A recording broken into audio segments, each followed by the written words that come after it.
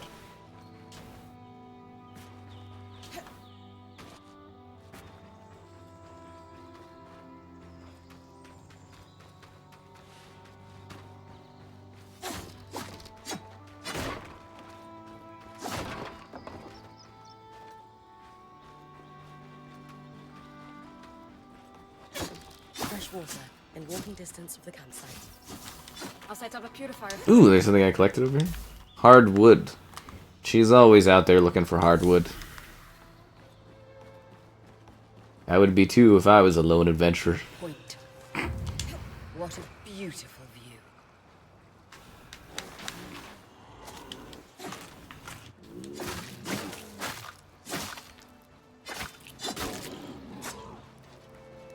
See, isn't it kind of beautiful? I think it's really nice looking. But yeah, definitely some performance chunking here.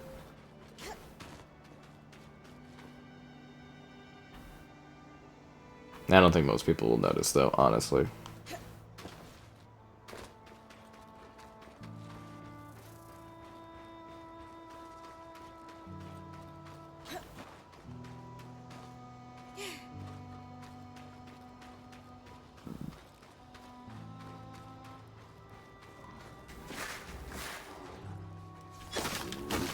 Can you imagine you're just like a wolf, just, you know, doing your thing, chilling out in the forest, and then randomly you're just like frozen into the ground? It's like, it's not even that type of year.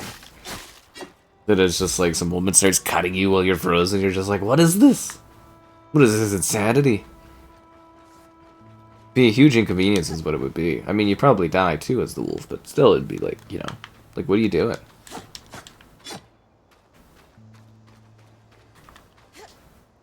More arcs. And they're clearly happy we're here. Arcs were supposed to be used for manual labor. Hostility is strange. I mean, technically it wasn't hostile until I froze it and then started slashing it in the back.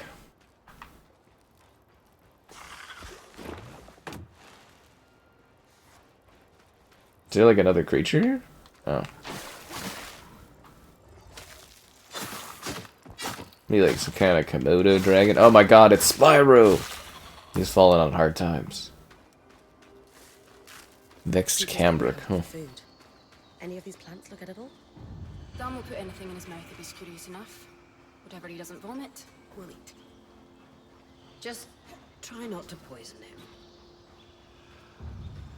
Hydra's Brook, aptly named for the spirit of water that flows.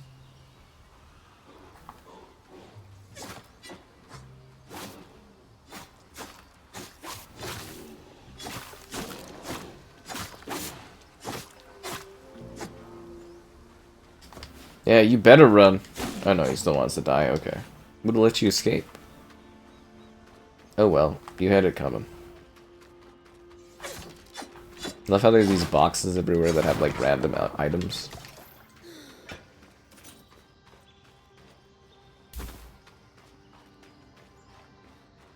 Well, that's lovely looking.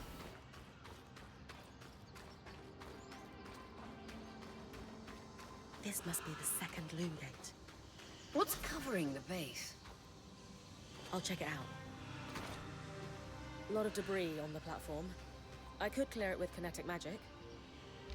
Kinetic magic, you say? Is it functional?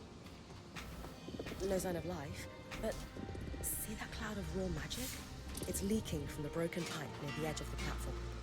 So we have two powerless loom gates and a tangle leaking out of an enclave construction.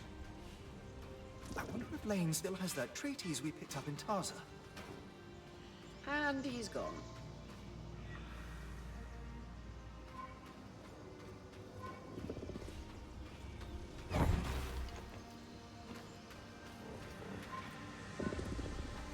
It's this poisonous pipe. They're piping in the magic. Or piping out the magic?